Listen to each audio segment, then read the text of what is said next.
E aí, galera, bom dia, bom dia, bom dia, bom dia a todos. Como estamos hoje? Estamos bem, estamos mal, estamos felizes, estamos não? Estamos existindo ou estamos vivendo? Fala, Rafaela Lins, bom dia. Flávia, bom dia. Ana Cecília, Mariana, Luísa, bom dia. Lia também, Jean, Breno, Maria Eduarda, Juliana, Igor, ok, Maria, ok. Bom dia. Ana Carolina, Maria Clara, show, bom dia, bom dia. Tem a Maria Clara Ribeiro Porto e a Maria Clara Cunha.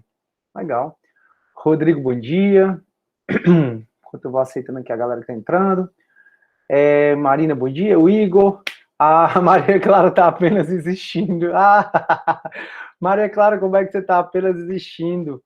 Se as suas preocupações provavelmente é mais a faculdade, e aí aliás, tem tempo, né? Muito embora você estude bastante, eu tenho certeza disso, mas acaba tendo um pouquinho de tempo.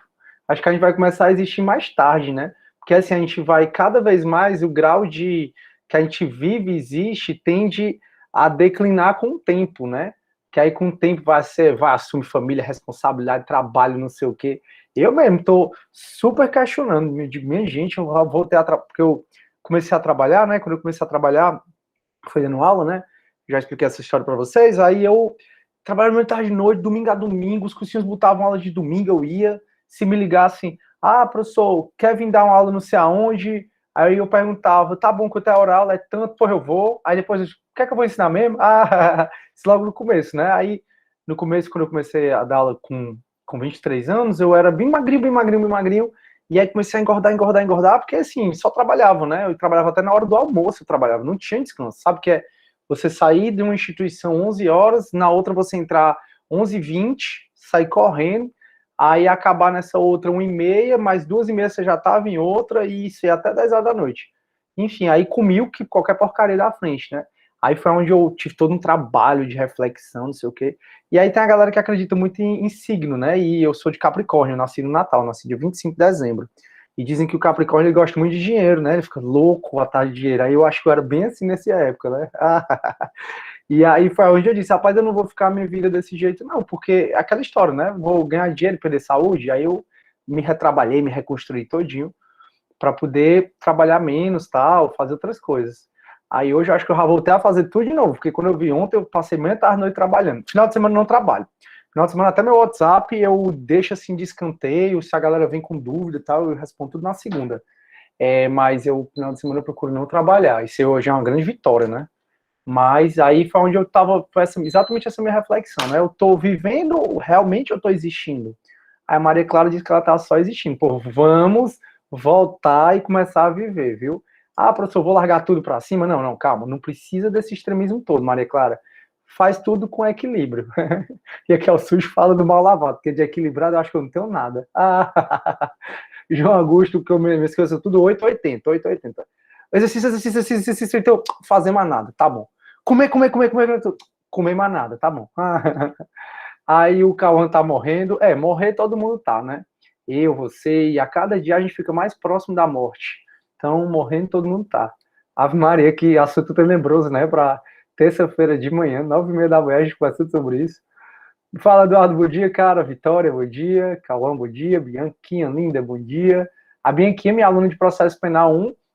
Ontem a aula de processo penal 1 foi punk, não foi, Bianquinha? A gente foi conversar sobre as mensagens do Moro. A Bianca é minha aluna de processo penal 1, que aí é a introdução ao processo penal, né? E aí a gente estava falando dos sistemas processuais penais que existem no mundo, que existe no Brasil, que é o acusatório, e a gente falando das características, e aí a gente foi ler as mensagens do Moro para o Deltan, para a gente ver se o Moro ele respeitou ou não o sistema acusatório. Aí foi muito bacana a aula de ontem, a Bianca já postou. Estou em dúvida se a minha próxima monitoria vai ser de processo penal 1 com o professor Sidney. Fiquei mó feliz, mó orgulhoso. Deus quiser, Bianquinha. Aí a Alexia, bom dia, Samuel também, Débora Neves, bom dia. O Antônio Neto, tá só o corpo. Tá só o corpo por quê? Tá cansado? É de exercício físico, é de beber, é de estudar muito, é do quê? Pelo amor de Deus. Porque tá hora, né? A gente. Vocês sabem que o nível, né, da galera de beber No meu aumentou muito. caso é os treinos. É os treinos? Então é bom, Rafa. Legal. Não. Tô brincando. você tomando cuidado para não se contundir ou para não se arranhar todinho e ficar em carne viva, né? Como eu contei para vocês a história, aí dá tudo certo. Ah, ontem eu nem treinei, mas dá certo. Começar a aparecer as banhas aqui tudo do lado, porque ontem eu trabalhei de manhã, à noite, né? Aí não deu tempo. Mas faz parte, hoje eu vou e compenso. Aí esse é o problema, Rafaela, essa história de compensar. Você quer compensar o dia anterior, quer fazer 2 treinos no dia, aí pronto, aí você passa mais 3 dias sem treinar, então acabado você tá. Professor, hoje eu malhei 5h30 da manhã. Caramba! Nossa, admiro, viu? Admiro. Malhei 5h30 da manhã. Consigo nem me imaginar malhando 5h30 da manhã. Porque eu preferiria o sedentarismo, mas não tô falando isso para influenciar, não. É só o que eu admiro Não, mesmo. eu também não sou muito dessa vibe, não, mas tô me tornando, sabe? Que O bom. segredo é você acordar e não pensar. Você só vestir a roupa e ir pra... Isso, E vai, é? exatamente. Eu acho que isso requer anos de prática, porque eu acho que nem praticando muito eu vou conseguir, mas vai dar certo. Vai dar certo, professor. Ô povo engraçado. Aí o Antônio Neto tá só no corpo, o João Freitas ganhando um dia a mais de vida e perdendo um dia a mais de vida. É, né? Ganhando um dia a mais, certo. Ganhou porque tá vivo. E perdendo porque gastou, morreu. Então tá sempre no 0-0. Capricorniana, o João é do dia 27, aí, ó, quase dia 25. Show. Aí a Juliana, eu nunca vou saber lidar com risada. Não tenho risada. Aí o Antônio Neto, o povo acredita até em garra duende. Garra duende. Antônio Neto, eu tô por fora. Eu me sinto tão velho quando eu converso com vocês. Garra duende. Não sei o que é, não. Cauã, tem gente até que usa a pausa pedra para energizar. Rapaz, se a gente for conversar sobre essas coisas, né? É importante acreditar em alguma coisa. Acredite, mas acredite em alguma coisa, né? Tem gente que acredita nos gases, tem gente que acredita nas pedras, no ar, no sol. Se faz bem a você e não faz mal às outras pessoas, então manda brasa aí. Aí eu tava até conversando com a menina, eu fui pra um churrasco, aí ela tava com as pedras, ela tava me falando sobre isso, né? Ela deu essa pedra para todas as amigas dela, aí ela tava me explicando, porque esse é o ano do amor, então é a pedra X, aí se ela gosta, tá massa. Aí, genial, kkkk, Antônio Neto, prof, acordou mórbido hoje. Rapaz, mas quando eu acordo, eu peço pro mundo se acabar. O mundo se acaba aí só pra eu dormir um pouquinho mais, eu acho que eu vou ficar feliz. Mas aí dá certo. Aí a Bianca, sim. Aí que reflexão saudável, calma, professor acordou niilista das ideias. Cara, eu tô doido pra falar de... não só de Nietzsche, mas de Schopenhauer. Eu tô doido pra esse semestre a gente conseguir falar disso. Tomara que a gente consiga. Vai dar certo. Do niilismo, vai dar certo. Aí a Bianca, sorte minha olhar pro Cidinho todos os dias. Você é por causa da minha monitora, só pode. Valeu, Bianquinha, muito fofo. Aí, kkkk, estudar muito, prof. Pois é, eu já estudei que só, continuo estudando, mas valeu a pena. Só tenho a dizer para vocês isso. Eu estudei feito um maluco e estudaria mais se tivesse que assim, né, que voltar. Mas já cheguei onde eu queria chegar, tá massa. Aí o Álvaro, melhor horário, é verdade. Aí a Lia, melhor horário é treinar 5h30 da manhã, minha gente. Aí a Lia, é o melhor horário para malhar porque você fica o dia todo disposta. Eu não tenho essa teoria não, viu? Não tem ninguém... pode ser. Aí Deus me livre de malhar, o Eduardo eu quero saber nem de hora, não quero malhar esse negócio. Mas Eduardo é uma coisa que me diziam muito, com o tempo você sente falta de não ir. Aí eu treinei 1 mês, 2 meses, e essa falta de não ir não chegava, 3 meses, 4 meses. Agora que eu treino bem há não sei quantos mil anos, aí hoje em dia eu sinto falta. Mas demorou muito para chegar essa falta de não ir, né? O povo não diz, vai menino, tu se acostuma, tu vai sentir falta quando tu não for. Eu dizia, que falta é essa? Aí tinha gente que dizia assim, e aquela sensação que dá depois os hormônios, depois que você treina, não sinta raiva, chega logo a querendo acabar. Aí hoje não, hoje eu já sou mais equilibrado, digamos assim. Aí o Deus é mais, aí acredito no café, eu também acredito, café é sagrado, mas café eu só tomo 1 por dia, né, que geralmente é agora, eu acabei de tomar, porque senão eu fico muito louco. Se a gente vai à sala de aula, vocês iam ver uma pessoa correndo para um lado, para o outro, para um lado, para o outro, sou eu depois que tomo café, por isso que eu evito tomar café antes de ir para a sala de aula, que eu fico loucaço. E como lá na Unifor, as salas que a gente fica, ela não tem ar-condicionado, eu acabo suando um pouquinho. Aí ao acabar, ela é pingando, assim. É a minha malhação, né? Meu aeróbico. Ah, ô comédia. Vamos lá, galera, começar a aula agora. Essa nossa, como eu já expliquei para vocês, eu acho super importante esse momento a gente conversar um pouco, que é quando a gente estabelece conexões. É óbvio que a gente não pode passar a aula toda conversando, isso a gente faz numa mesa de bar, que está fechado, né, na pandemia. Só pode abrir restaurante. E aí, então, a gente não pode ficar a aula toda conversando besteira. Mas é muito legal. Obrigado por avisar o que, Helena? Pelo amor de Deus. Aí, mas a gente tem que agora começar a nossa querida matériazinha. Vai dar certo. Deixa eu parar aqui no WhatsApp, porque senão vai ficar perturbando. Peraí, turma, só um minutinho. Pronto. Show. Helena, não entendi o que eu avisei não, mas se foi bom, tá ótimo. Show. Bora lá, turma. Eu vou começar a compartilhar minha tela, só pra gente ver o plano de ensino, para ver onde a gente está. A bibliografia recomendada, turma, é a do plano de ensino. Os alunos geralmente gostam da Marilena Chauí, mas você pode escolher outro livro. Certamente a Bianquinha já passou para vocês algumas obras para vocês estudarem, né, assim, no livro. E aí, se você está pela Marilena Chauí, você lê a introdução na unidade 1, capítulo 1, e já pode entrar no capítulo 2, que é onde a gente vai falar da história da filosofia. Só que a história da filosofia, provavelmente a gente só começa a falar na semana que vem, né, na semana do carnaval. Que aí a gente não teria aula, né, na terça, mas terça é dia 16, 15 a 16. Terça 16 a gente tem aula aqui normalmente, fechou? Então eu vou compartilhar meu plano de ensino, a gente revisa um pouquinho o que a gente viu na aula passada, eu mostro para vocês onde a gente tira o slide, onde vocês vão ver os slides, eu tenho certeza que a maioria já está muito situado, mas talvez alguma pessoa está assistindo a aula pela primeira vez, né, não sei. Então, para a gente caminhar todo mundo junto, eu vou compartilhar minha tela. Turma, qualquer dúvida? O convite à filosofia, tá, Juliana? Ela perguntou qual é o nome do livro, da Marilena. Marilena Chauí, Convite à Filosofia. De nada, um prazer. Certamente está no grupo isso. Se a Bianca, não sei se você entrou recentemente, mas a Bianca, ela pode repassar novamente. Aí o Renan, hoje tem GED na descrição do grupo do WhatsApp, fala que é terça às 14. Na verdade, hoje tem GED da Laura, que é a monitora do AB. Eu já disse para vocês que vocês, se não puderem ir no GED da Bianquinha, o ideal é que vocês... Deixa eu parar de compartilhar.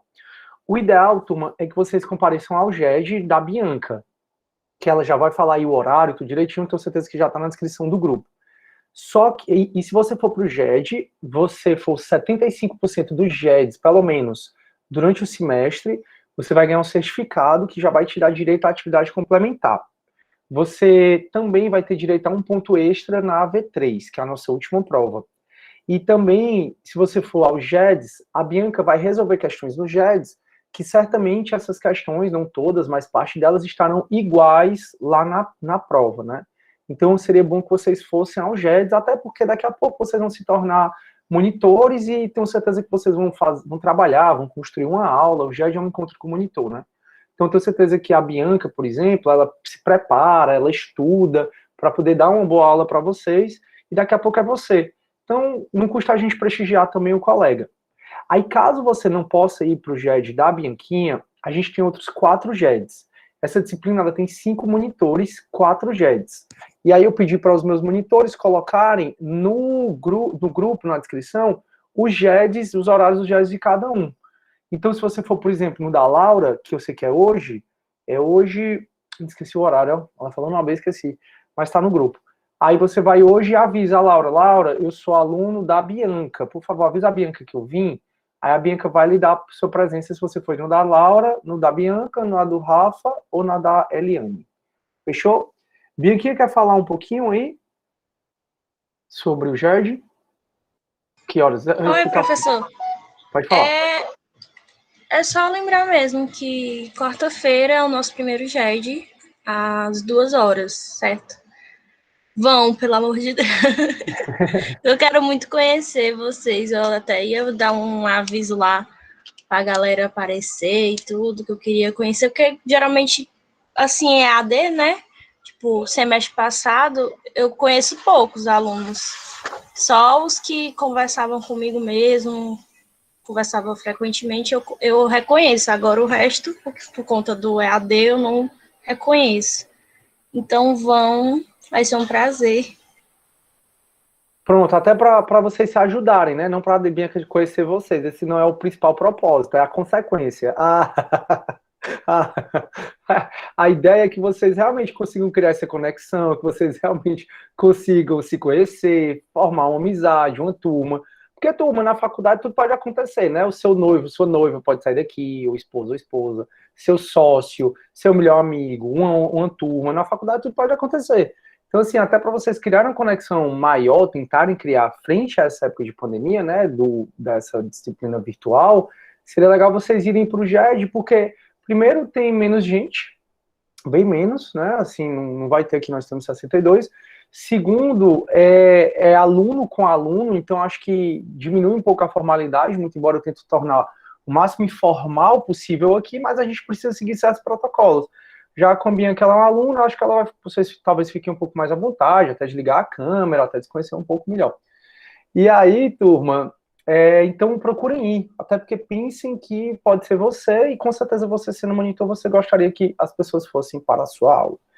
Então, o objetivo principal é aprofundar um pouco o conhecimento, é revisar um pouco o conteúdo, e aí, por consequência, né, de tabela, vocês vão se conhecer a Bianquinha, que é uma pessoa maravilhosa.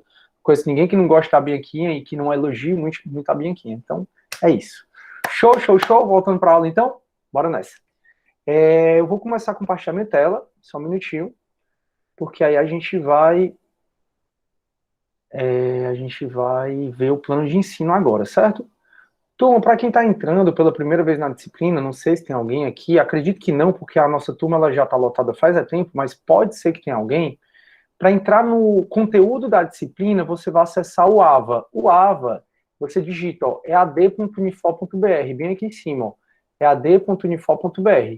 Quando você digitar, vai pedir para você fazer seu login e sua senha, e aí vai abrir o ambiente virtual de aprendizagem da Unifor.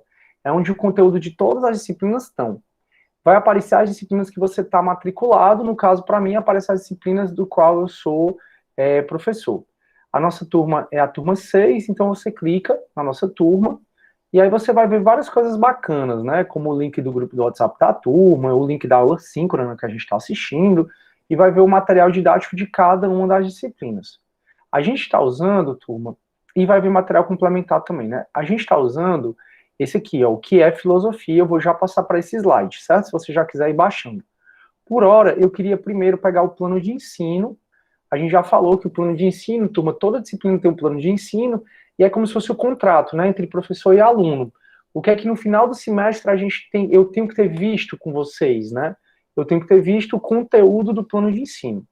A gente está aqui na unidade 1, o que é filosofia, e o objetivo dessa unidade é reconhecer a filosofia enquanto expressão do pensamento humano. Então, a filosofia enquanto manifestação humana, em seus aspectos históricos, ou seja, como surgiu a filosofia, onde surgiu, por que surgiu, conceituais, o que é filosofia. A gente até na aula passada conversou um pouco sobre a palavra em si, filosofia, que ela foi criada por Pitágoras, que significa amor, amizade e sabedoria. Eu vou revisar um pouco essa parte aí da aula passada, e os aspectos metodológicos, né, como a filosofia ela funciona. A gente até já andou conversando um pouco sobre a diferença de filosofia e ciência, e a gente viu que a filosofia, ela não parte de pressuposto nenhum. Na verdade, a filosofia ela é questionadora, ela questiona tudo. Não tem nada que a filosofia não questione. A alma, a existência da gente, por que a gente morre, para onde a gente vai, o que é o amor, o que é a felicidade. Então, não tem pergunta, não tem objeto que não tem nada que não possa ser objeto de pergunta da filosofia.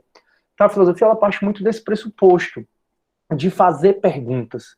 Tanto é que ela está menos preocupada com a resposta do que com a pergunta. A pergunta é mais importante. O processo de pergunta e resposta para a filosofia ela é mais importante do que a resposta em si.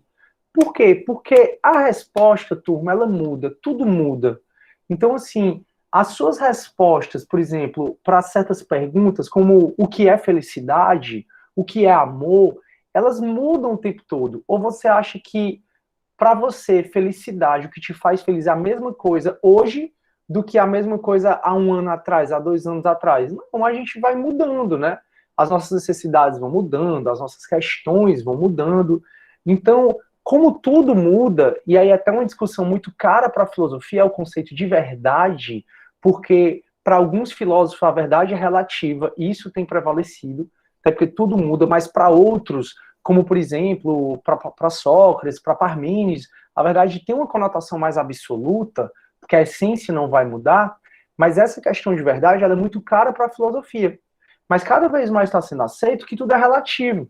Até porque as ciências, como é que elas funcionam? A própria ciência ela tem mudado as verdades dela.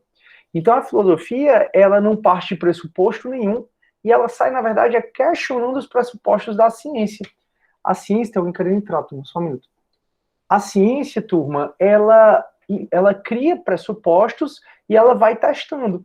Então, o pressuposto mais famoso agora, a vacina feita com RNA da determinada forma, né? Dessa forma, é uma vacina boa para a profilaxia da Covid. Aí as vacinas, cada laboratório, né, criou a sua vacina, e aí a gente tem a Coronavac, tem a AstraZeneca, tem a de Oxford, enfim, a gente tem várias vacinas, e essas vacinas passaram por uma série de testagens.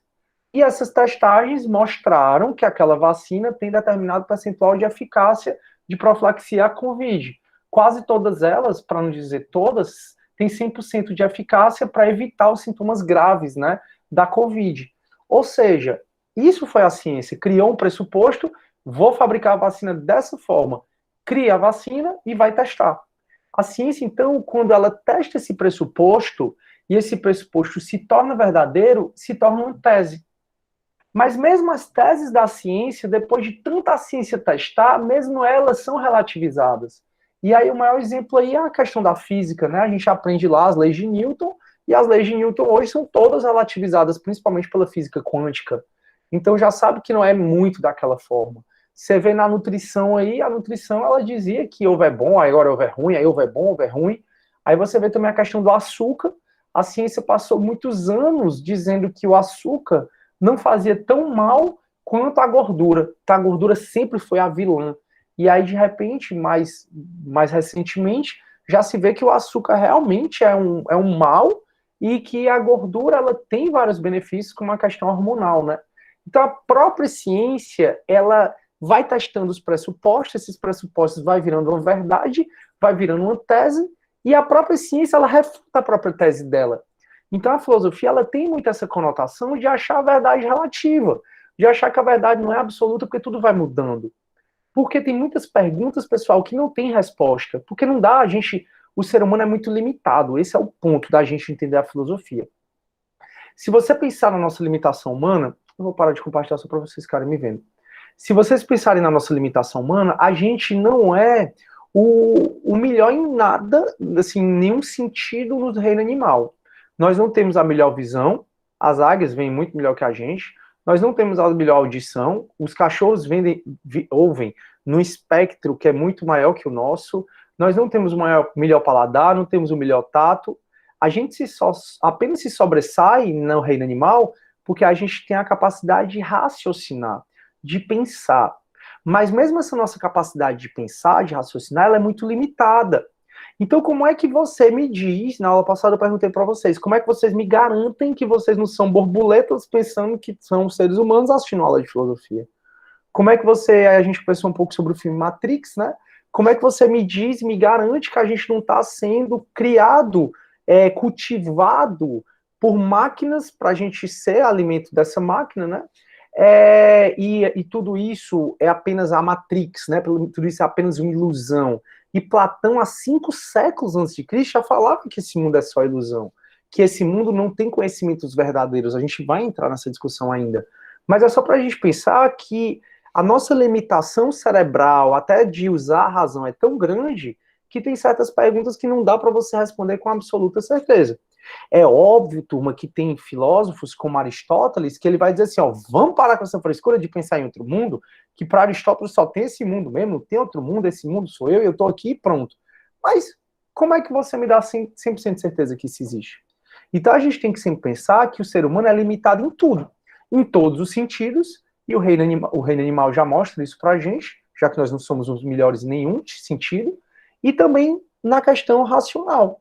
Provavelmente existe um outro ser, um seres extraterrestres, outro planeta, que tem uma limitação cognitiva, cerebral, muito maior que a nossa. E que eles conseguem perceber verdades que a gente não percebe. Então, essa questão é perceber que as verdades, elas realmente são muito relativas.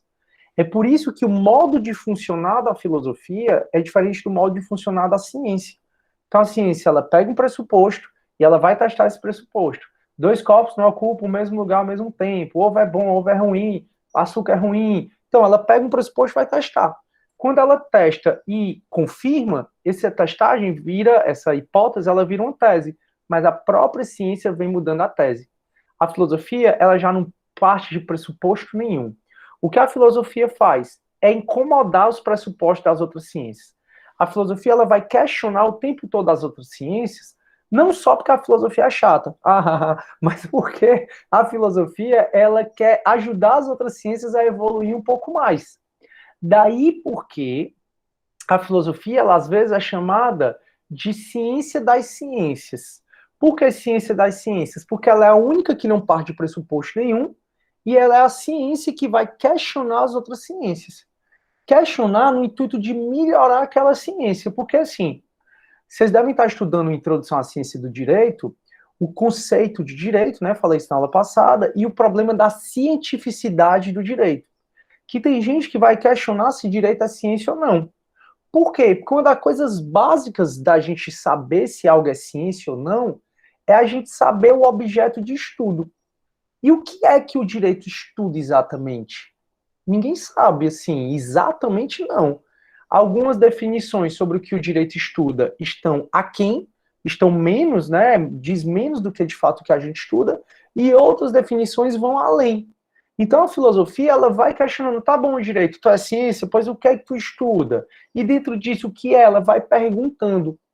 Então a filosofia, ela tem esse processo o modo de funcionar da filosofia, ao invés de criar uma hipótese e testar como a ciência faz, a filosofia, ela vai perguntando. O modo de funcionar da filosofia é perguntando.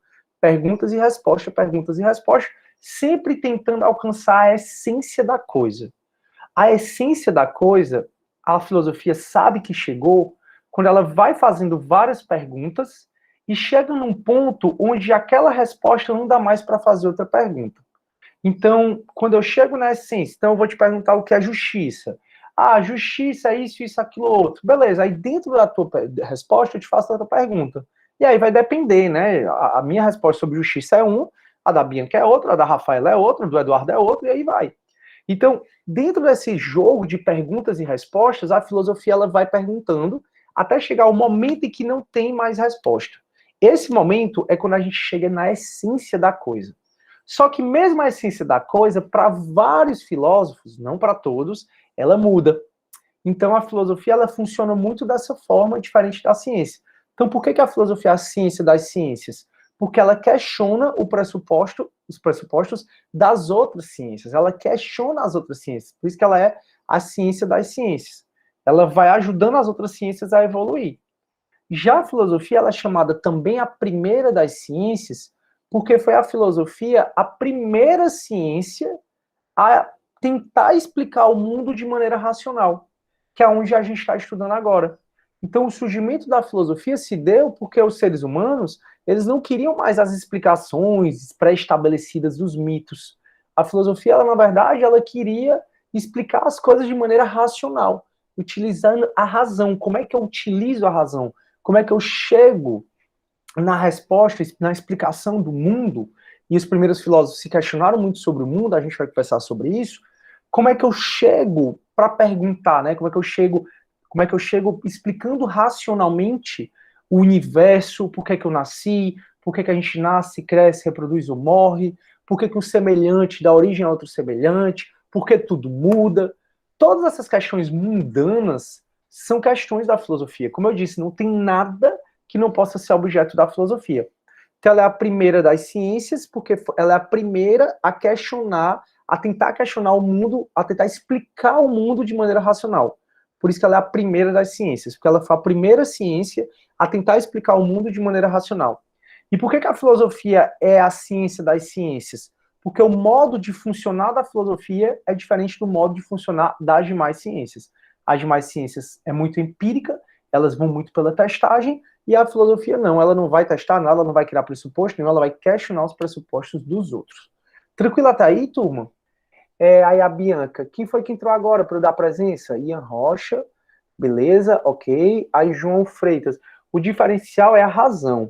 Isso, João Freitas. Então, o ser humano ele só se sobressai em relação a todos os animais porque nós temos capacidade de raciocínio. E foi isso que Tales de Mileto, que é considerado o primeiro filósofo, foi isso que ele propôs, né? Ele observou os animais e observou que nós não somos os melhores em nada, mas que a gente se sobressai pela utilização da razão. Então, o que seria essa razão? Razão é um processo lógico de raciocínio para chegar a uma conclusão. Aí o Tales de Mileto, ele percebeu aquela quantidade de mitos gregos. A gente, na próxima aula, né, na aula de quinta, a gente já vai entrar e falar um pouco sobre mitos, já que vocês já estão sabendo a diferença de filosofia e ciência, né? A gente vai entender a diferença da filosofia para os mitos, e por que os mitos são importantes para a filosofia, são ou não, dependendo do autor. E aí a gente vai, o Tales de Mileto, ele olhou essa quantidade de mitos, explicando o mundo, e ele disse, poxa, esses mitos são muito contraditórios, esses mitos não têm uma explicação racional. O trovão é Zeus jogando trovão do Olimpo, o tempestade do mar é o Poseidon batendo no tridente dele, como é que eu explico isso racionalmente? Aí foi Tales de Mileto o primeiro a propor uma nova forma de pensar. Então, Tales de Mileto nasceu em Mileto. Mileto era uma região grega na época.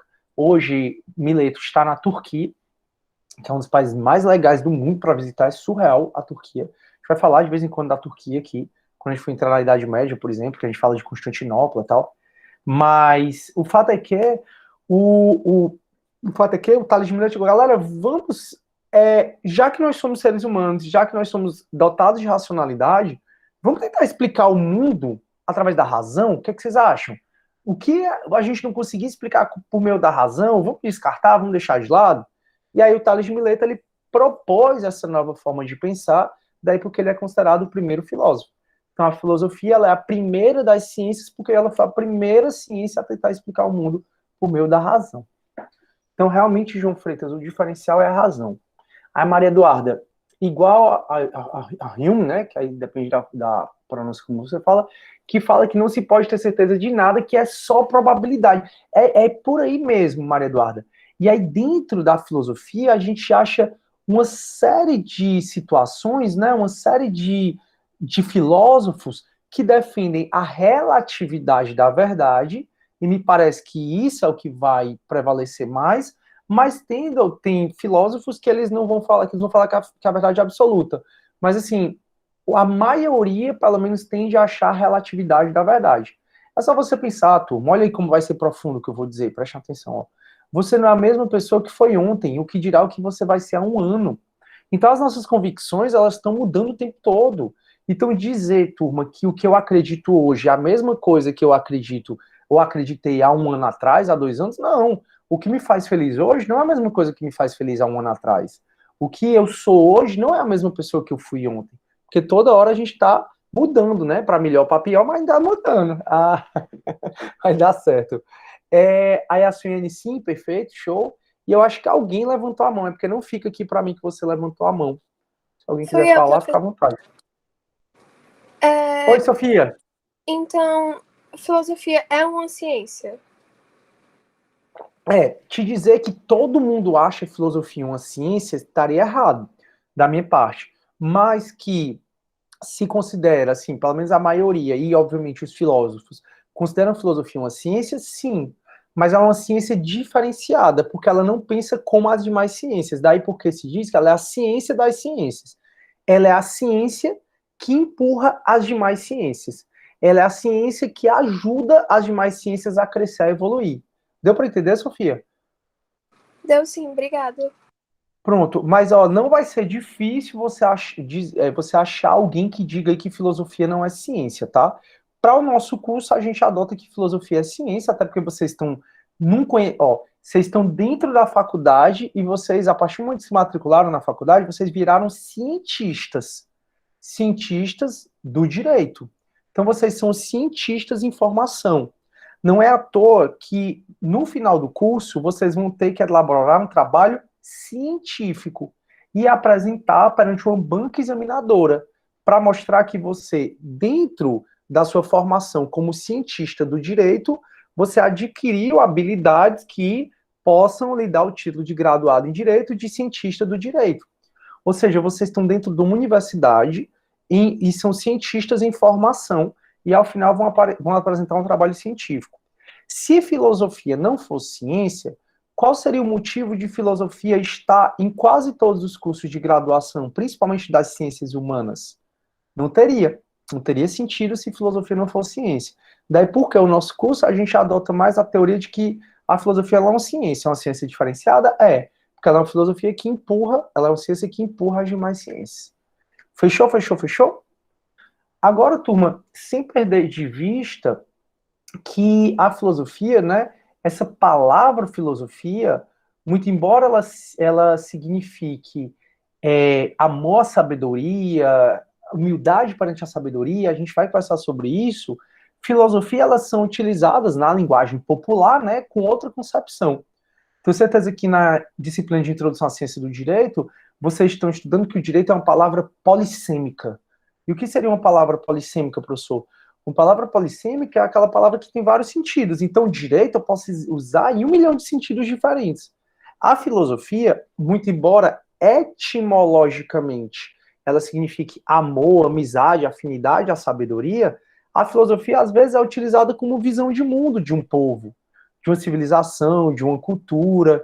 Então a gente pode dizer assim, a filosofia do povo indígena, ou então a filosofia budista, então a filosofia do norte do país, do nordeste do país. Então a filosofia ela pode ser também uma visão de mundo. A filosofia ela também pode ser considerada uma sabedoria, né, da vida, de vida, tipo, a filosofia, ela é em relação à moral daquela pessoa. Então, a filosofia, ela pode significar a visão de mundo de um povo, então a filosofia dos índios é o respeito à natureza, mas a filosofia também pode ser vista de um ponto de vista individual, que aí a sabedoria de vida, a minha filosofia da minha vida é não trabalhar demais, se eu sei, mas é ser muito equilibrado.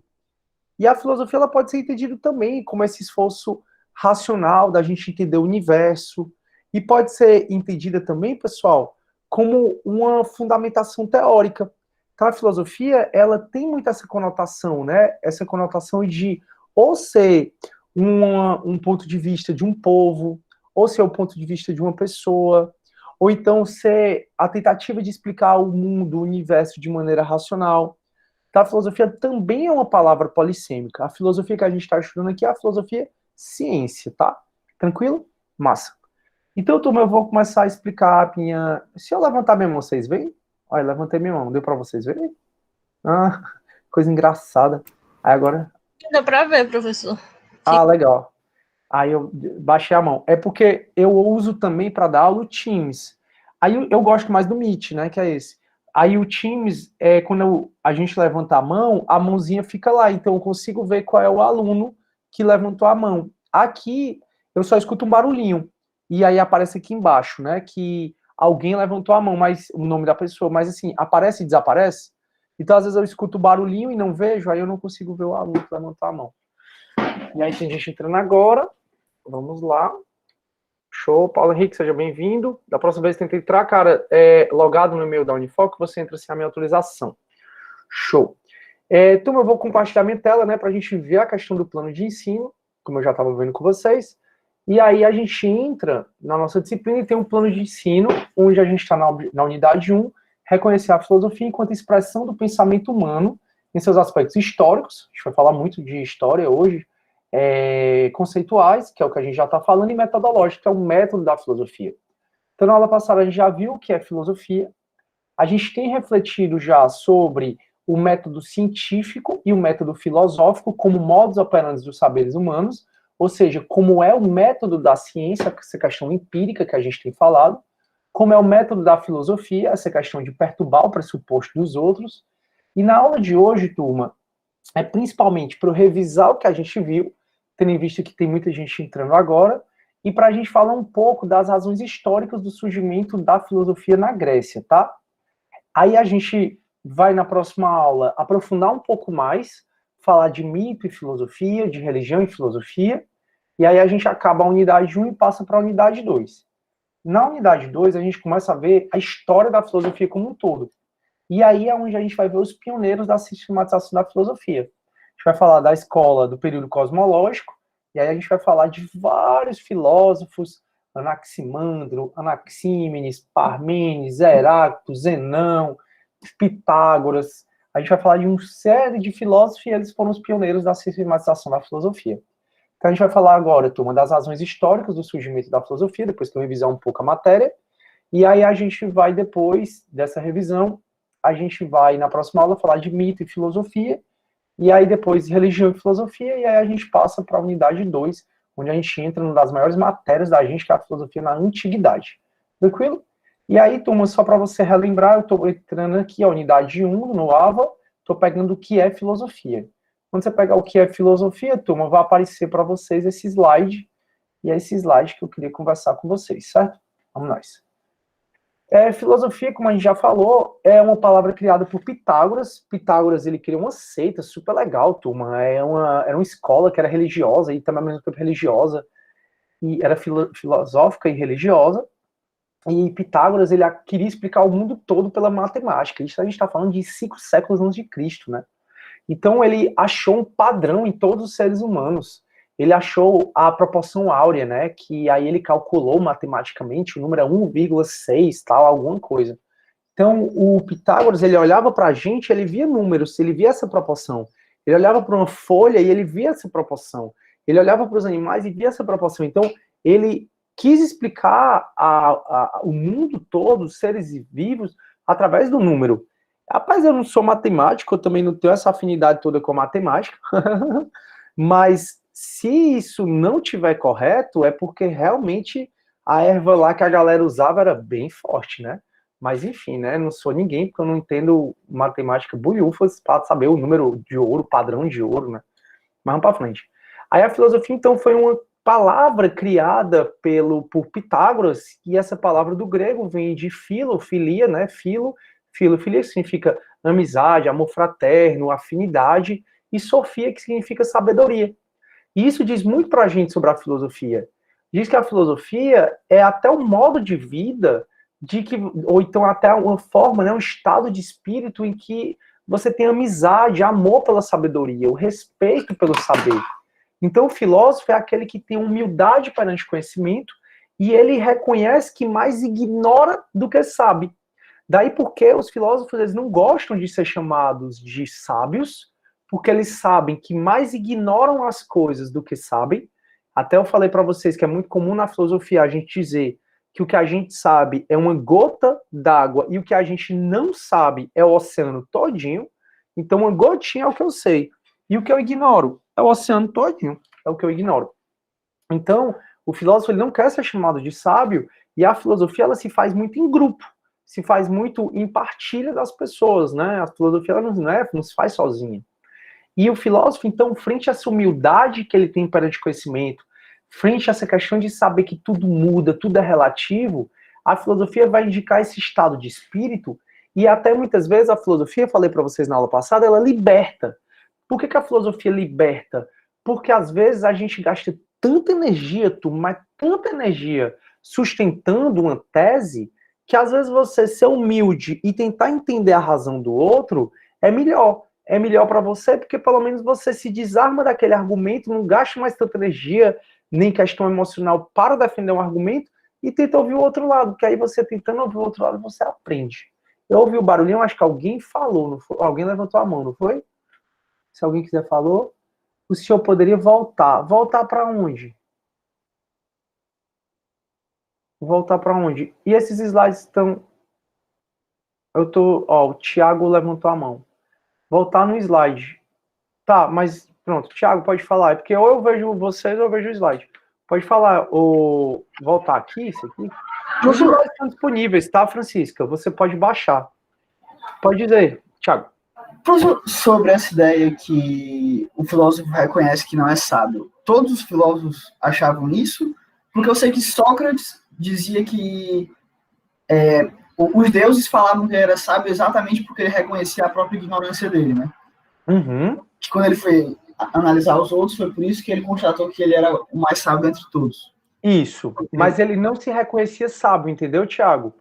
ele só se achou, ele entendeu que o deus Apolo, né, através da sacerdotisa do oráculo de Delfos, quando o oráculo de Delfos, representando o deus Apolo, falou que o homem mais inteligente, mais sábio do universo era Sócrates, e ele nunca se achou sábio, aí ele foi entender por quê, né? Aí ele fez aquele processo de perguntas que eu falei para vocês, e aí ele entendeu que ele era o único que conseguia reconhecer a própria ignorância. Que às vezes as pessoas se portavam com prepotência, como se eu tivesse aqui, eu sou pós-doutor em direito, então eu sei tudo. E na verdade, na visão de Sócrates, a gente muito mais ignora do que conhece. Então, tá bom, eu sei muita coisa, mas o que eu sei é uma gotinha frente ao oceano. Então ele diz, poxa, o oráculo de Delfos disse que eu sou o mais sábio, o mais inteligente, não é que eu seja mesmo, mas é porque eu sou o único dos seres humanos que eu consigo reconhecer o tanto que eu ignoro. Deu para entender, Thiago? Então ele acredita que tem como você conhecer algo, só que você tem que conhecer a sua própria ignorância. Porque, como eu entendi, eu primeiro pensei que ele dizia que não tinha como você ter o conhecimento de nada, entendeu? Ah, tá. Não, na verdade não é assim. A gente sabe, tanto é que o filósofo, ele tem amor, ele busca o saber. Só que por mais que a gente tente buscar, passar a vida toda tentando buscar o saber, a gente tem que ter humildade suficiente para reconhecer que a gente não vai saber de tudo, que a gente vai ignorar mais que saber. Então, ainda que eu passe a minha vida toda estudando, vão ter 1 milhão de saberes que a gente ignora. Por exemplo, eu tenho uma formação em Direito, né? Aí eu tenho uma formação em Direito. Vamos supor que eu saiba Direito. Olha a quantidade de outras ciências que eu ignoro. Olha a quantidade de fenômenos que nem são ainda perceptíveis pela raça humana que eu ignoro. Olha a quantidade de coisas que eu ignoro dentro do direito. Tá dando para entender, Thiago? Então, por mais que o cara passe a vida toda estudando, tendo humildade perante o saber, que é o que o filósofo é aquele que tem humildade perante o saber e é aquele que tenta saber cada vez mais. Então, a gente consegue sim ter conhecimento, consegue sim ter saber. Só que o filósofo, ele sempre vai ter em consideração que ele vai muito mais ignorar coisas do que conhecer coisas. Então, a proporção, de acordo com os filósofos, é essa. Os filósofos, eles reconhecem tanto a ignorância que eles sabem uma gota. Então, eles conhecem uma gota. E o que é que eles desconhecem? O oceano todinho. Ficou mais claro, Thiago? Ficou sim, professor. Ficou sim. Então, cara, fica à vontade para perguntar na hora que quiser. Aí a Yara, ele nunca alcançará o conhecimento verdadeiro no sentido absoluto. Exatamente. O conhecimento completo, sabe, Yara? Porque, a gente está estudando direito aqui, né? Vocês todos estão estudando direito. Vamos supor que você vai passar 24 horas do teu dia estudando, vai se formar em 5 anos e meio estudando direito. Olha a quantidade de outras ciências que você vai ignorar. Você vai ignorar a física, a matemática, a biologia, as ciências médicas, vai ignorar a medicina, vai ignorar a própria filosofia, vai ignorar tanta ciência que a gente, por mais que tente conhecer, a gente vai conseguir conhecer, mas vai ignorar mais do que conhecer. Então, não dá para a gente ter o conhecimento todo. E essa é muito a postura do filósofo, de humildade perante o conhecimento. Eles entendem, os filósofos, principalmente os antigos, né, que tinham muito essa questão do politeísmo, eles entendem que a sabedoria absoluta pertence só aos deuses. Que o ser humano, ele pode tentar buscar essa sabedoria, buscar conhecimento, que os seres humanos, eles podem tentar admirar, pode ter afinidade com ela, mas a gente nunca vai nunca vai conseguir conhecer tudo. Tranquilo, Yara? E mesmo dentro do direito, exatamente, Thiago, tanto que eu ignoro dentro do direito. Então, veja, eu sempre falo para o meu aluno, né, a minha única diferença para vocês é que eu tenho mais tempo no direito que vocês. Então, eu comecei a estudar direito em 2004, se eu não me engano, 2002, enfim. Eu estudo direito há mais tempo que vocês. Então, em tese, eu acabo sabendo direito um pouco mais que vocês. Mas olha a quantidade de coisas que eu ignoro dentro do direito. Olha a quantidade de coisas. Vocês acham que eu sei direito administrativo todo? Direito, sei lá, direito internacional? Não, eu não sei. Então, mesmo frente ao que eu sei do direito, e eu sou professor de direito há 13 anos, mesmo que eu sei do direito, eu sei uma fraçãozinha do direito, quase nada, frente ao que o direito é. Então, eu ignoro muito do direito, eu ignoro muito das outras ciências, eu ignoro muito da humanidade, coisas que não são nem conhecidas ainda, entenderam? É muito nesse sentido, de que a gente conhece, mas o que a gente desconhece é infinitas vezes maior do que o que a gente conhece. A Sofia Chaves, Eu concordo com o pensamento de Sócrates, mas ele deve ter sido. Eu sempre falo, né, que Sócrates é o cara que realmente eu queria ter passado só uma tarde com ele, conhecendo. Não é aquelas viagens, né? Porque realmente a gente conversou sobre isso na aula passada. O cara é chato, chato, chato. E feio, feio, feio. E aí ninguém merece, né? Você conversar com a pessoa que é feia. Tô brincando, turma, pelo amor de Deus. Oi, Sofia, pode falar. Não, fui eu, professor. É só uma pergunta específica. No livro do Platão, a Apologia sobre Sócrates, ele termina com só tem 40 páginas no livro mesmo? Platão, Sócrates se despedindo? Porque eu fiquei em dúvida e pensei que não estava lendo o livro completo. Pronto, não, é bem pequenininho mesmo. Aí ele fala, né, da defesa, né, de Sócrates, e é só a parte de Sócrates. Ele não fala, Tiago, da parte da acusação, né? Quando fala da acusação, é Sócrates se defendendo da acusação. Existe um filme disponível no YouTube, e esse filme, a qualidade é ruim, porque ele é antigo, que aí ele vai retratar, né, a questão do julgamento de Sócrates. Aí você vê lá, os acusadores de Sócrates, a gente vai falar disso ainda. Mas aí realmente termina com Sócrates se despedindo, né? Termina com Sócrates se despedindo. Então obrigado. Nada. Aí dá para depois você ver a questão da execução de Sócrates, né? Sócrates não escreveu livro nenhum, a gente só conhece Sócrates por meio de Platão, que Platão escreveu muito. E tinha uma teoria, hoje ela não é tão aceita, mas tinha uma teoria de que Sócrates foi inventado por Platão, que Sócrates de fato nunca existiu. Isso não é tão aceito hoje, se aceita que Sócrates existiu sim, mas assim, a gente conhece pouco Sócrates porque ele não deixou nada escrito. Para ele iria entrar em contradição se ele deixasse algo escrito, mas isso é algo que a gente vai conversar mais na frente, né? Agora não. Beleza? Foi só vocês são besta, viu? Aí o René fez a explicação, a LLKKK, aí o João, agora faz sentido porque ninguém fala comigo. Não, João, a gente tem que ter autoestima acima de tudo, pessoal. Olha, trabalhem a autoestima de vocês. Se olhem no espelho e se digam assim, caramba, eu sou muito lindo, sou muito gostoso, ou então muito linda, muito gostosa, eu sou muito bom. Então, trabalhe a autoestima. Não vira aquele chato também, não, aquela pessoa insuportável, egocêntrico. Não é esse sentido. É só para você sempre ter na sua cabeça que qualquer limite da sua vida, quem dá é você. Então, você chega onde você quiser, ser bonito, feio, mas o limite quem dá é você. Então, se você se acha feia, naturalmente a pessoa vai se achar feia. Mas se você se acha linda, a pessoa já vai olhar assim para você de outro modo, tal. Minha autoestima, se vocês convivessem mais comigo, é lá na estratosfera. E o povo ainda fica me elogiando, é que eu gosto mesmo. Comédia, vai dar certo, Deus tá vendo tudo. Aí a Sofia tá dizendo assim, ó, ser chato tudo bem, mas chato e feio não dá. É exatamente isso, Sofia. Eu não curto muito, não. Não, a pessoa tem que conversar mais arrumadinho, né, mais bonitinho e tal. Povo preconceituoso. Aí o Cauã, desde a legalização das pessoas feias, somos obrigados a ver o Fiuk na TV. Eu adoro quando dizem que o Fiuk é o Michael Jackson, né, que ainda tá vivo. O nome do filme, é só tu botar Sócrates, se eu não me engano, o nome do filme é Sócrates. Francisca, vai lá no YouTube, bota assim, filme de Sócrates, aparece. Aí a Eliana, Cauã, kkkk, o Thiago, a execução está em qual livro? Fédon. Não, em Fédon se discute a imortalidade da alma. Deixa eu ver qual é o livro aqui. Peraí. Execução. Sócrates, livro.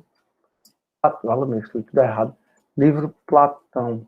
Fédon discute a imortalidade da alma.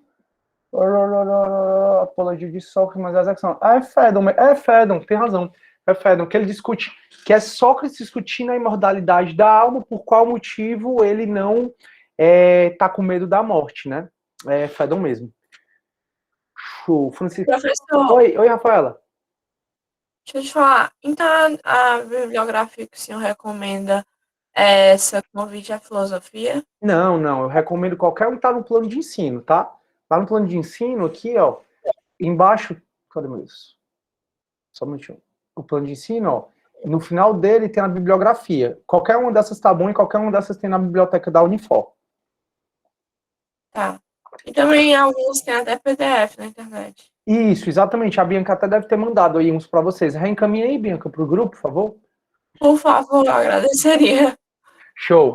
Que aí a Bianca, ela já encaminhou alguns livros para o grupo, ela vai encaminhar de novo. Show. Aí a Ingrid Cauã, kkkk, perfeito. O Igor, meu Deus, não mentiu, kkkk. Francisca B, é verdade. Mahayana, ó, que nome legal. Me lembra logo o Havaí. Que saudade de viajar, galera. Não seja o Narciso da vida. Pois é, porque o Narciso, ele morreu, né? O surgimento do eco, tem um mito, né, que explica por que surgiu o eco, né? Quando a gente grita para montar a grita de volta. E é exatamente porque ela se apaixonou. Ela foi amaldiçoada por Hera. Deixa eu falar desse mito na próxima aula, porque senão eu não vou conseguir chegar onde eu tenho que chegar. Cidinho sempre lindo, pois é, mas as hashtags são tudo assim. Você viu? Não sei se tu me segue no Instagram, João Freitas. Essa semana, final de semana, né? Eu postei um bocado nos stories. Aí teve uma que a foto ficou. Aí eu Ele lá, tem um GIF no Instagram. A GIF. Não, e a Bia aqui, esse mês passado, pegou um monte de foto minha e fez um monte de figurinha, né? Eu vivo usando, viu, com meus amigos, essas figurinhas. Eu tenho as figurinhas tudinho, já mandei lá no grupo. Ai, tu já mandou? Só que eu vou mandando tipo de pouquinho, né? A do sextou eu uso toda sexta, nos grupos, né, dos meus amigos. Sextou, aí sou eu ali na piscina. Ô, povo besta. A Suíne, você é tudo, kkkk. Aí eu vi nos stories. Pois é, os stories são dali pra pior, viu? Só tem besteira, kkkk, ok. Aí vai mandar. Aí a Eliana tá dizendo não sei porquê. E o João Freitas seguir, sim, show. E aí sim, show. Pois bora voltar aqui para os slides. Ô, povo engraçado. Vai dar certo, viu? Deus tá vendo tudo. Então, a gente foi, né? A filosofia ela é o estado de espírito e é muito bom o profissional do direito se portar como um filósofo. Porque o filósofo, ele tenta ouvir mais, né? Tem muita gente que diz, você é briguento, vai fazer direito. Galera, o briguento no direito, ele só se lasca. Porque o direito, ele é muito mais do networking, o direito é muito mais de você tentar persuadir a pessoa, convencer a pessoa. E você, de fato, não vai ganhar nada se você ficar gritando lá em audiência. O juiz é o primeiro a mandar você se calar. Então, o advogado, muitas vezes, quando ele extrapola, o juiz dá logo uma cortada nele e ele fica lá recolhido à questão dele. E sempre, turma, para você tentar chegar na justiça, é sempre bom você tentar um acordo. Vocês vão aprender muito isso durante a faculdade. Então, o filósofo, ele ensina muito para um profissional, inclusive para o profissional de direito, como ele deve se portar, né? Tentando ouvir, tentando entender a estratégia do outro, não entregando tudo, todas eu quero dizer artimanhas, mas não artimanhas, todas as teses defensivas que você tem. Então, o filósofo, ele acaba tendo uma postura que ela é bacana para o profissional de direito, para ele pegar, né? Então, o filósofo, ele ama a sabedoria, tem amizade pelo saber e ele deseja saber, ele tem humildade perante o conhecimento. Ele busca esse saber, ele ama essa sabedoria.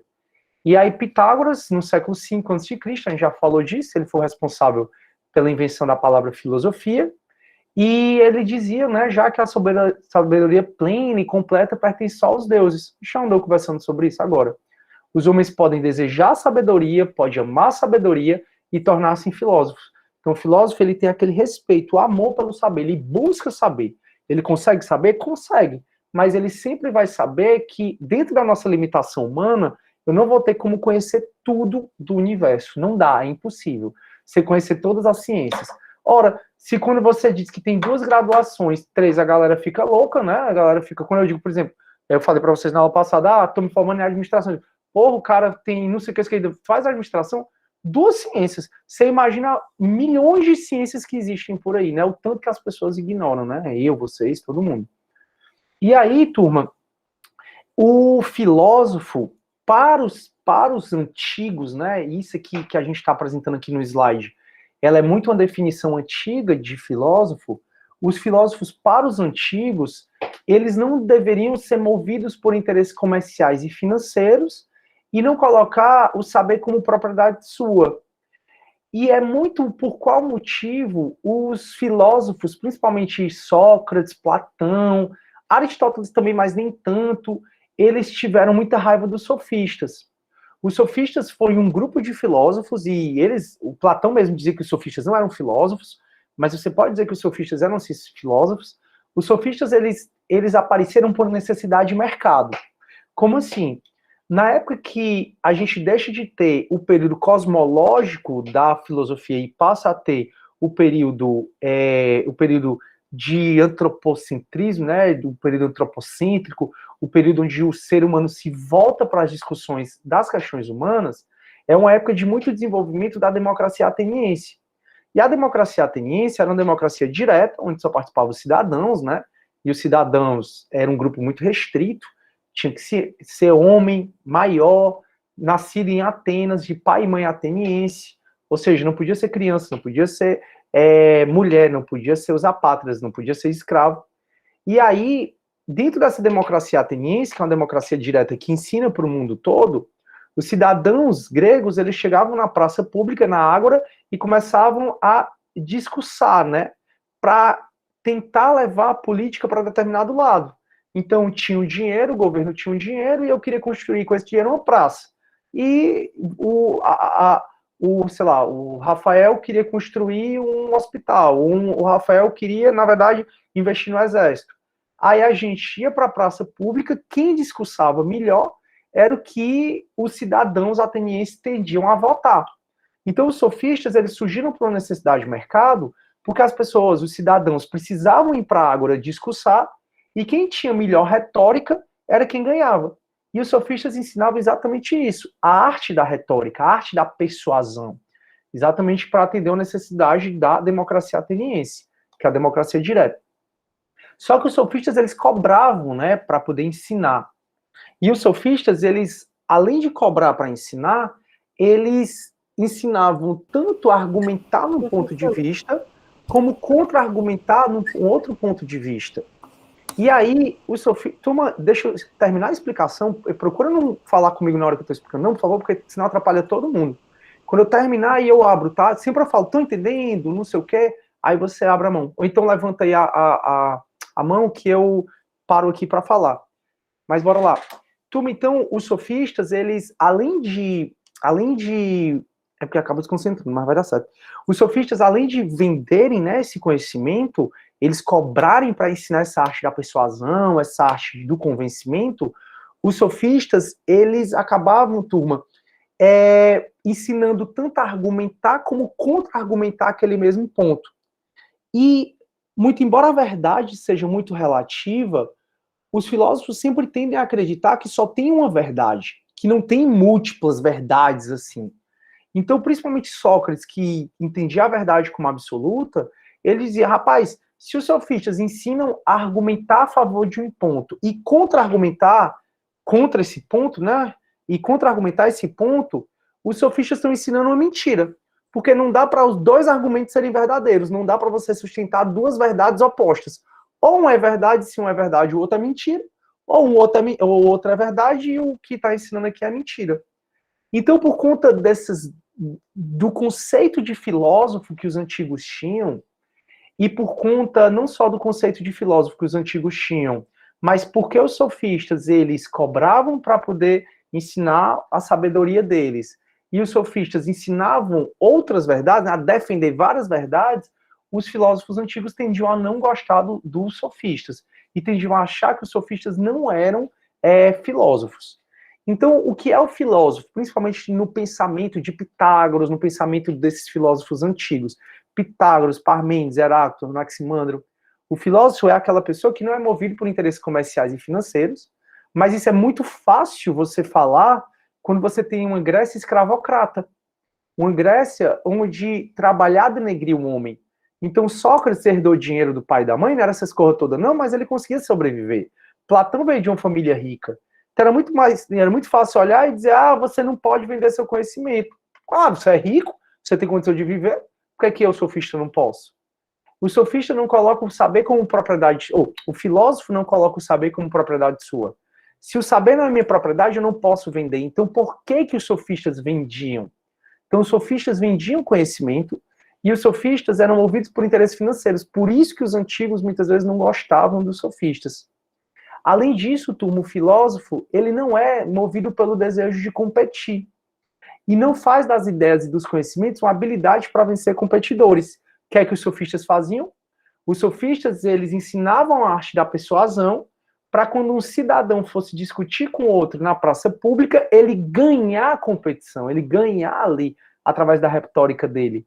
Em outras palavras, os sofistas vendiam conhecimento, que é algo que os filósofos não aprovavam fazer, e os sofistas também, eles ensinavam às pessoas uma arte para competir, a sabedoria para competir. E o filósofo, ele não é para ele desejar competir com ninguém.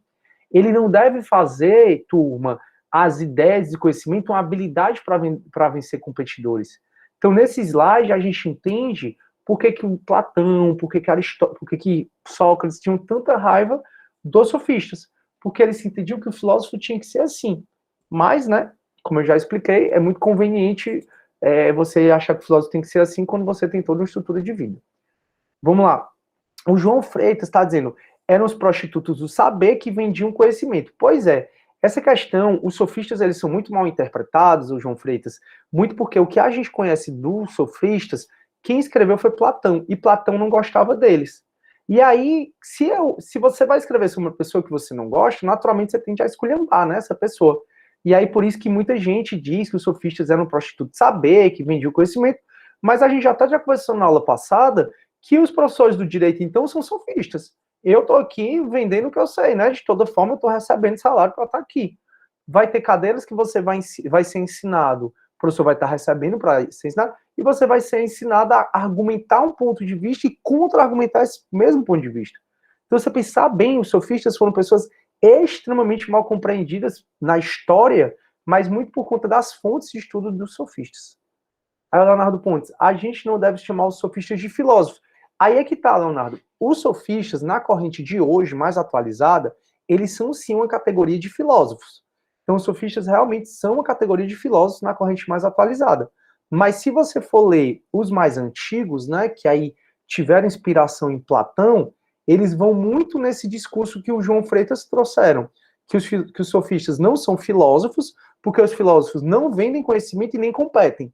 E os sofistas vendiam conhecimento e utilizavam, né, a habilidade para competir, né? E então, por isso que se dizia que eles eram os prostitutos. Hoje já se entende que eles são filósofos. Aí alguém levantou a mão e alguém falou quando eu estava explicando. Se quiserem ligar o microfone, à vontade. Professor, não sei se eu estou errada, mas eu me lembro que quando eu estava no ensino médio, a professora falou que quando começou a política e apareceram os políticos e tal, aí eu não sei se eram os sofistas ou se eram os filósofos, que eles tipo davam aula aos políticos para que eles soubessem convencer as pessoas, tipo assim, para eles ensinarem como eles falariam coisas que deixariam aquelas pessoas que estavam ouvindo gostando mais deles e achando eles os melhores, os mais corretos e tudo isso. Eu não sei se é verdade isso, né? Pronto, Francisco Bia, exatamente, esses eram os sofistas, que eles ensinavam os políticos como discursar, ensinavam os políticos a ganhar a discussão, é exatamente os sofistas, o professor falou. E ele fica à vontade, sempre para trazer, para confirmar ou não confirmar, até porque acaba sendo tudo muito relativo, né? Aí o Eduardo tá falando que os sofistas só sofriam bullying de Platão, é verdade. E de Aristóteles, que ele não deixou de ser um sofista, né? No meu ponto de vista, ele era muito meio conveniente, né? De esculhambar os sofistas e fazer o que os sofistas faziam. Muito gato. Mas o Aristóteles, turma, acho que foi um dos caras mais inteligentes que já passou por esse planeta, sabe? Aristóteles, Michelangelo, eles realmente foram, assim, surreais. Liana KKK, sim. Aí o João Freitas... Ah, pode falar, Rafaela. Tipo assim, então, sobre... A fala tá falhando. Eu não lembro se é Sócrates ou Aristóteles. Eu não lembro se é Sócrates ou Aristóteles. Que, tipo, todos somos ignorantes, sabemos pouco. Não, todos falam isso, né? Mesmo. Que a gente é ignorante, que a gente mais ignora do que conhece. Eu não vou voltar para essa discussão mais, não, Rafaela. Todos eles falam isso. Mas quem fala só sei que nada sei, que a frase mais conhecida é Sócrates. Mas todos os filósofos, eles entendem que a gente mais desconhece do que conhece. Entendeu? Sério. Obrigada, viu? Desculpa. Não, tranquilo. Meu Só que eu bem. passei meia hora falando disso, aí eu vou voltar a falar disso. Aí eu não tenho muita paciência, não. Mas eu acho que tu já entendeu, tu só queria confirmar, não era isso? Ah, eu entendi. Vai dar certo. Essa arte hoje é o populismo? Eu não vou entrar e falar em populismo aqui não, porque aí a gente vai entrar em outra discussão. Por é obrigado de nada, show de bola, bom prazer. Quando quiserem falar, turma, se eu tiver no meio da explicação, levanta a mão que eu escuto um barulhinho, aí eu tento parar logo para você falar. Show? Show, show, show. É só porque no meio do raciocínio acaba às vezes atrapalhando a turma. Show. Então, turma, os filósofos eram para ser desse jeito e eles acabavam não sendo muito, os sofistas acabavam não sendo muito, por isso que por muito tempo os sofistas não foram considerados filósofos, mas hoje você pode dizer que os sofistas foram sim filósofos. Na verdade, a gente pode ser considerado filósofo, turma. O que a gente faz nessa sala, aqui nessa aula, que a gente discute, aí, por exemplo, o João ele vem falar de populismo, aí vocês pegam alguma coisa, a gente começa a pensar, isso é filosofia, nós somos filósofos, entendeu? Aí que chique, pode chegar, mamãe, sou filósofo. Ah, vai dar certo. Aí o filósofo, né, é movido pelo desejo de observar, de contemplar, de julgar, de avaliar a vida, ele é movido pelo desejo de saber, sempre reconhecendo a própria ignorância, sempre sabendo que ele desconhece mais do que conhece, porque é humanamente impossível a gente saber de tudo. É humanamente possível a gente saber de tudo. Por isso que quando aquele cara prepotente, ou aquele professor prepotente chegar com uma postura de que ele sabe tudo, que ele é o maioral, que ele é o gostosão, aí você pode pensar, né? Baixa tua bola, gostosão, porque tu não sabe é de nada. O que a gente sabe é uma gota no oceano, e o que a gente desconhece é o oceano todinho. Então, a verdade, turma, a verdade, a discussão sobre a verdade, ela ainda mexe muito com a filosofia, exatamente porque alguns filósofos eles vão dizer que a verdade é relativa, e boa parte dos filósofos vão falar, boa parte fala que é relativa, né, que tudo muda, e boa parte fala também que ela é absoluta. Mas a verdade, ela não pertence a ninguém, não sou eu, desculpem. Não sou eu que sou dono da razão, não sou eu que sou dono da verdade. Ela também não é um prêmio a ser conquistado por uma competição, que aí volta para a história dos sofistas.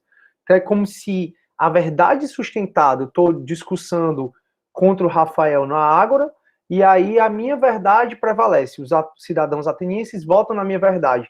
Não é para eu encarar isso como um prêmio, né? A verdade não é minha, a verdade é todo mundo. Então, a verdade não pertence a ninguém, não é um prêmio conquistado por uma competição, ela está diante de todos nós e a gente tem que procurar essa verdade. E é encontrada por todos aqueles que a desejarem, que tiverem olhos para vê-la e coragem para buscá-la. Mas, turma, o processo de raciocinar, ele é difícil. Por isso que boa parte da população não raciocina. Eu até já toda aula falo para vocês do livro, né, que eu já estou até acabando, que é Mais Esperto que o Diabo, e ele fala o mecanismo de alienação, o mecanismo de aliciamento do diabo, ou seja, como o diabo traz as pessoas para ele, e de acordo com o diabo ele traz 98% das pessoas para ele, é exatamente alienando as pessoas. E o pior é que o alienado, ele não sabe que é alienado. Então, como o alienado não sabe que é alienado, ele acaba sendo um alvo muito fácil para o diabo, né? E o diabo, tu entende quem tu quiser. O diabo, ele diz que ele não é aquele cara com rabo, com tridente, que o diabo é mais energia, sensação, sentimento. Então, o diabo, ele acaba ele acaba dominando as pessoas, esse sentimento negativo, esse sentimento, às vezes, de depressão, esse sentimento ruim, ele acaba dominando porque as pessoas, em sua maioria, são alienadas e não sabem que são. Tanto é que o meu discurso acaba sendo não um discurso que eu mesmo refleti, pensei e raciocinei. É um discurso que eu vi no Instagram, é um comentário que eu vi no Instagram, é um comentário do meu professor, é um comentário do meu pai, da minha mãe. Então a gente, principalmente pela velocidade de informação hoje, e essa discussão eu travei com vocês na aula passada, por essa velocidade de informação a gente não tem tempo de raciocinar tanto. Então realmente a gente acaba ficando muito alienado. Então se eu perguntar para vocês o nome de 10 deputados estaduais, provavelmente a gente não sabe, de vereadores, de deputados federais, só para vocês verem o nível de alienação que é a gente. E aí eu digo também, eu disse na aula passada, que certas cadeiras importantes, né, no ensino médio, como os direitos cívicos, tiraram, a gente sai do ensino médio sem saber política, sem saber como se organiza. Você vai aprender aqui se você fizer ou o curso de direito ou o curso de ciência política, aí você vai aprender. Então, acaba que a gente é muito alienado. Então, a verdade, né, você tem que ter coragem de buscar. Então você tem que ter coragem para buscar essa verdade e você tem que também aceitar, porque muitas vezes, quando você traz uma verdade, a sociedade tende a te tentar te destruir, né? Mas isso a gente vai ter essas discussões. Alguém ligou o microfone, pode falar. Foi tu, Bianquinha, tu vai falar? Olha, eu acho que eu abri sozinha Tá. o áudio. Não, de boa, de boa, de boa. Então, turma, a verdade é isso, né? A gente vai conversar muito sobre isso para falar que realmente a verdade acaba sendo algo muito relativo, que a verdade acaba sendo algo que a gente acha que tem, mas não tem. Porque se pensar bem, a gente acaba sendo um pouco alienado. E finalmente, pessoal, a gente chega na parte que fala do surgimento da filosofia na Grécia, né? Mas toda vida eu falo isso para vocês. A gente tem a mania de falar que a filosofia surgiu na Grécia, mas é porque a gente foi dominado pelos europeus. E como a gente foi dominado pelos europeus, acaba, turma, que a gente tem uma visão muito eurocêntrica da coisa. Então a gente diz que a filosofia ocidental surgiu na Grécia. Tá, mas será que ela não surgiu também na Escandinávia? Porque a gente tinha a mitologia vikings, será que os vikings não estavam pensando em nada? Aqui no Brasil, será que os índios não estavam pensando em nada, tentando explicar racionalmente as coisas? Nos Estados Unidos, no Canadá, na África do Sul, será que nesses países todos não tinham povos pensando as coisas? Obviamente tinha. Mas não dá para você, pode ser que aqui no Brasil tenham tido índios, caciques, que pensaram a vida até mais ou de maneira mais apropriada do que os primeiros filósofos gregos. Mas como a gente foi dominado, foi conquistado pelos europeus, tudo isso é dizimado, até porque antigamente tinha muita cultura de se destruir o povo conquistado, né, para poder colocar a cultura do conquistador. E aí os europeus vieram, destruíram a cultura indígena, escravizaram os índios, e aí, ou seja, filósofos que poderiam haver, né, de tribos indígenas, ninguém sabe, desapareceram, ninguém nunca vai saber que eles existiram. Então, quando a gente fala que o berço da civilização é a Grécia, é a Europa, que é o berço da filosofia Europa, beleza, mas vamos interpretar isso com mais cuidado, porque a gente só aprende assim porque a nossa colonização foi uma colonização eurocêntrica, né? Então, por isso que a gente tem mania de achar que a filosofia surgiu na Grécia, quando, na verdade, a filosofia pode ter surgido, né, a filosofia ocidental, em outro canto, não apenas na Grécia. E aí os gregos, turma, como a gente já conversou, eles começaram a fazer perguntas e buscar respostas para a realidade, tá? E essas perguntas são sobre o mundo, sobre a natureza, sobre os seres humanos. Então, os gregos perguntavam, como eu já falei para vocês, por que a gente nasce, cresce, reproduz e morre? Para onde a gente vai depois que a gente morre? Por que um semelhante dá origem a outro semelhante? Os filósofos, eles perguntavam por que tudo muda? Por que a doença invade o corpo e mata alguém? Eles queriam entender o mundo, eram os questionadores, né? E aí tem alguns motivos pelos quais a filosofia surgiu na Grécia. E aí, se desse, eu queria que vocês anotassem rapidamente, que a nossa aula já está acabando, mas só para eu chegar, turma, onde eu cheguei na turma do AB, mas eu explico para vocês com mais calma depois, tá? Então, quais são as condições históricas do surgimento da filosofia na Grécia, tá? Primeiro, as viagens marítimas. As viagens marítimas fizeram que os gregos viajavam muito, eu explico para vocês mais calma na próxima aula, eles viajavam muito e isso fazia com que eles tivessem contato com outros povos e conhecessem outras verdades, outra cultura, outras histórias. Então, se na Grécia eles explicam um trovão porque Zeus está jogando, e eles chegavam e tinham contato com outros povos, como os povos orientais, e eles não sabiam nem quem era Zeus, é porque realmente não podia, Zeus talvez não fosse tão a explicação dos trovões, né? Então, as viagens marítimas, a invenção do calendário. Imagina que na Europa, turma, as estações são muito bem definidas, né? Bem, quem vai anotando aí para ficar mais fácil para eles? As estações são muito bem definidas. E então, hoje tinha gelo, né? Tava neve aqui. Aí, de repente, a neve degelava, aí de repente vinha flores, aí de repente vinha um calor do mundo todo, aí começava a ficar frio, vinha gelo de novo. Então eles começaram a perceber que a natureza é cíclica. Se a natureza é cíclica, é porque ela segue padrão de lógica. Não é porque é um Deus que é doido e que vai mudar tudo. Porque antigamente os trovões, os raios, as tempestades eram os deuses, né? Mas se a natureza ela segue uma lógica, ela é cíclica, é porque ela segue padrão. E se ela segue padrão, é porque ela não é um fruto de uma vontade de um Deus, por exemplo. Então, a invenção do calendário fez com que eles percebessem que a natureza segue padrões, e esses padrões não são condizentes com a vontade de nenhum Deus. A invenção da moeda, turma, antigamente era o escambo, né? Antigamente os gregos, eles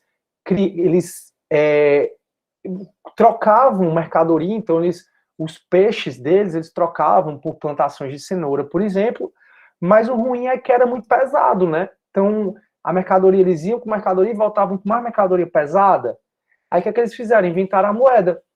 E para você usar o dinheiro, você tem que ter uma capacidade de raciocínio muito grande, né? Para você usar o dinheiro.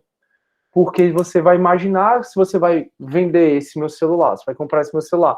Eu e você, a gente tem que raciocinar para saber como é um preço justo, um preço bacana para esse celular. A invenção da moeda estimulou os gregos a terem raciocínios matemáticos, que são raciocínios muito fortes para a filosofia. A invenção da moeda.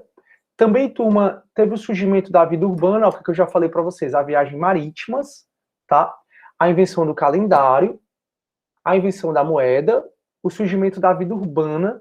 O surgimento da vida urbana, a Grécia era muito rica, né? Ela fazia muitas trocas comerciais e era muito rica. E essa riqueza possibilitou a Grécia construir mercados públicos, construir praças. Então, a urbanização, o surgimento da vida urbana faz com que as pessoas conversem mais. E como as pessoas conversam mais, dá para racionalizar mais a coisa, dá para você enxergar pontos de vista diferentes. Então eu chego para você e diz, olha, tu viu que a chuva foi Zeus mandando não sei o que, aí tu, não, que Zeus, menino, não é assim não. Eu digo, tá bom, então como é que é? Então o surgimento da vida urbana faz com que as pessoas pensem melhor sobre as coisas. O surgimento do alfabeto, quando surge o alfabeto com os fenícios, os gregos também criam o alfabeto deles, o alfabeto ele requer uma capacidade de raciocinar. Porque imaginei, vocês estão anotando agora, você está pensando qual letra você vai colocar depois das outras.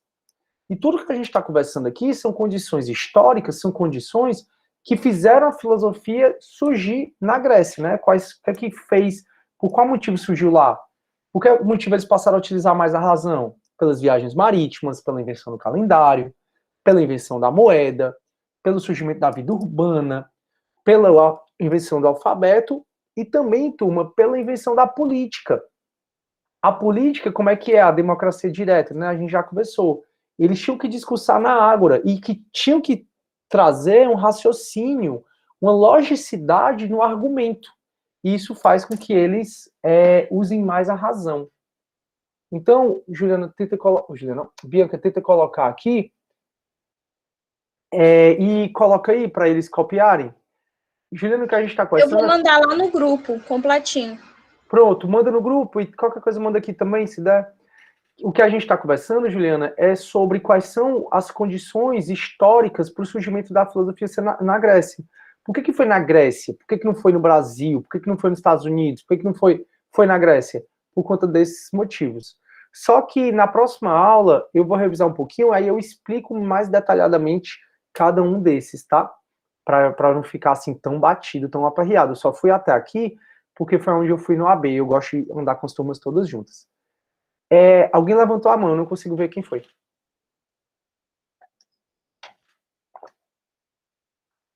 Alguém levantou a mão, vai falar? Eu acho que não. Foi eu, sem querer. Desculpa aí. Tranquilo, Francisco Neto. Beleza? Não, de boa. Turma, então, procurem estudar, certo? Se você está no livro da Marilena Chauí, leia a introdução, a unidade 1, leia o capítulo 1, já pode iniciar a leitura do capítulo 2. Se você está estudando por outro livro, todas essas nossas discussões, todas não, né? Mas boa parte dessas nossas discussões tem nos livros, então não precisa escolher o da Marilena Chauí, pode ser qualquer outro. A Bianquinha ela acabou de mandar, né, no grupo os livros em PDF para vocês darem uma lida, nos que vocês quiserem. E aí eu sugiro que vocês estudem bastante para a gente poder, na próxima aula, continuar. E só lembrando que terça de carnaval teremos aula. Beleza? Tranquilo, turma? Tá tudo bem? Tá tudo mal? Tá tudo mais ou menos? Show, show. Eliana, eu não sei porque que tu só fala af. Acho que a Eliana é igual a Sócrates. Ela fala af, ela só julga. Qual é o coisa que do país, né, que tem 1 milhão de juízes e nenhum réu? É a internet. É a Eliana. Vai dar certo. Ixi, estão me ligando. Turma, então é isso. Fiquem tranquilos, fiquem à vontade. Na próxima aula a gente vai, então, turma, falar... Eliana, é um barato, né? Turma, então, na próxima aula a gente continua, aí eu explico detalhadamente cada um desses aspectos, tudo bem?